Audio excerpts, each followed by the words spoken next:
আমার নাম স্বদেশ বন্দ্যোপাধ্যায়। আমার নাম মালা ব্যানার্জি।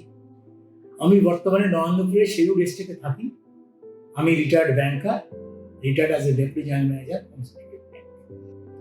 আমরা ইডেন উইলো এস্টেট মালঞ্চতে তাকে পছন্দ করেছি।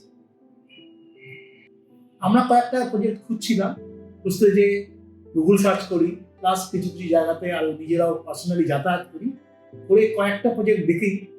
তার মধ্যে থেকে এই প্রজেক্টটাকে মনে হয়েছিল যে ভালো, তখন আমরা পার্সোনালি ভিজিট করি। ইডেন উইলো এস্টেটে প্রথম কথা যে এদের একটা ব্র্যান্ড নেম আছে, এদের একটা ট্রাস্টওয়ার্দিনেস আছে। এরা প্রায় 60টার মতো প্রজেক্ট অলরেডি করেছে এবং অনেকগুলো অনগোয়িং চলছে এবং তাদের রেপুটেশন যথেষ্ট ভালো, মার্কেট রেপুটেশনও ভালো। তারপরে এই পার্টিকুলার প্রজেক্টটাতে কিছু কিছু যে আছে যেগুলো অলরেডি দিয়ে রয়েছে বসারে, যেগুলো দেখেছি স্কাইওয়াকটা খুব ভালো লেগেছে আমার। মানে আমি তো ওটা এখনো হয়নি যদিও, কিন্তু আমরা প্ল্যানিংটা দেখেছি আর কি। দেখে আমি ওকে বলেছিলাম তখন যে ভালো লেগেছে, এখন না চাইলে ওই কারণেও কিছুটা সিলেক্ট করেছি এটা আর কি।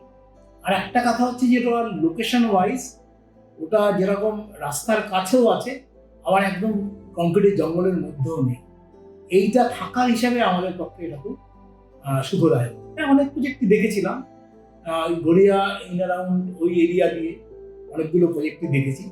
তাদের আইদার লোকেশন ওয়াইজ আর তাদের সম্বন্ধে সেরকম রেটিংটাও সেরকম পাইনি হয়তো, we are not confident about the project. তখনই আমরা মনে হলো যে লোকেশন এবং the reputation and the brand value of the builder is quite satisfactory. So we have সেটাই ডিসাইড করলাম যে let us go and visit. Visit করে আমরা স্যাটিসফাইড হয়ে we took on the same day itself almost.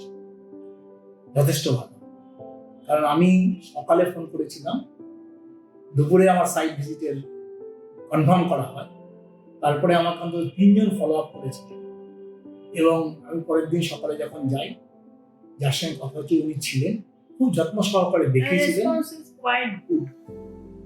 সেই জন্যে এবং তার পরবর্তীকালে যে এই এগ্রিমেন্ট করা পর্যন্ত,